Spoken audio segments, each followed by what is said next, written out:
Hey there everybody, this is Jason here. I'm going to talk to you guys today about you guys' power usage and how to prevent yourself from popping breakers, because popping breakers is very embarrassing. I've been there and done that. Man, talk about a party killer. But I'm going to show you guys how to add up your total usage and divide it out and figure out what you're actually using. Most of your venues that you go to will have, one or two breakers available for you. I require 2 breakers to run my sub efficiently. Minimum 15 amp breaker for my sound and minimum 15 amp breaker for my lights. I like to plug in the 20 amp breakers, that'll give me no worries. But I'll show you guys how to figure that out for you.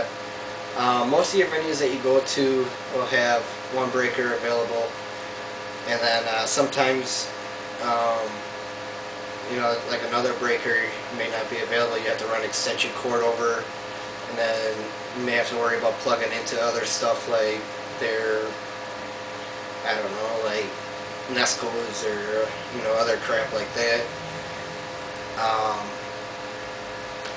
But my light power consumption is slowly going down because I'm getting it more and more into LED lighting. LED lighting takes far less power than a halogen, like a lot.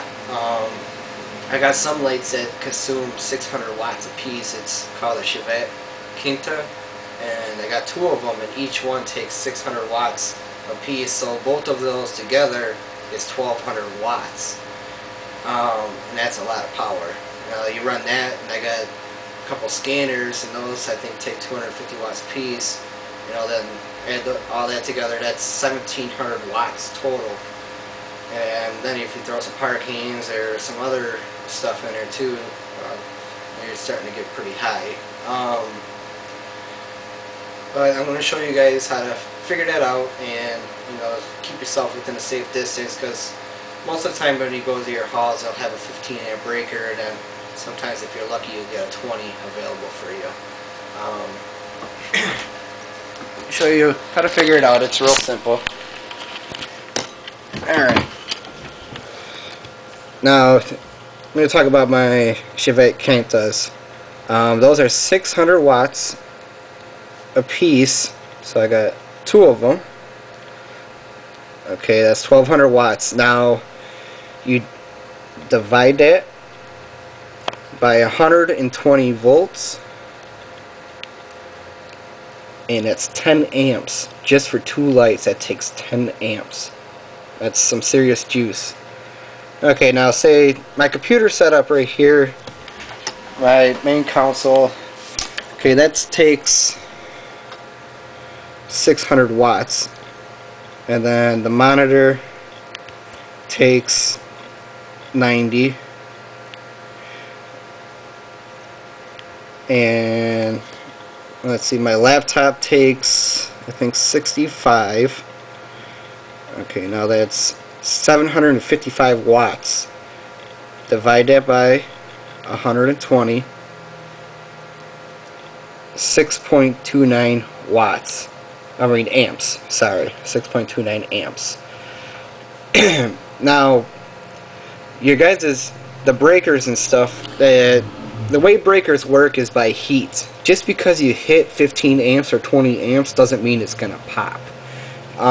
You can run at 13 amps continuously and it may pop, and sometimes maybe you may peak out, say on a 15 amp breaker you're hitting up to 20 amps. Now with your guys' DJ lights, they strobe, flash and stuff like that, so it's not continuous draw, it's on off. So even though you may add all your stuff up and it comes up to 20 amps, you still might be okay at 15 amps. But it's kind of pushing it. If you run those lights all night long, them breakers will get hot and they'll probably pop. But it's real simple. The 120 is 120 volts. That's what US voltage is. It's not 110. If you plug in a meter into the outlet, it's going to say 120, or a little bit higher or a little bit less. Now, if you did it, say, okay, we'll go back to the, sorry, the 1200 watts Now if you divide that by 110, that's 10.9. Now the lower your voltage, the higher the resistance is going to be, your amperage draw.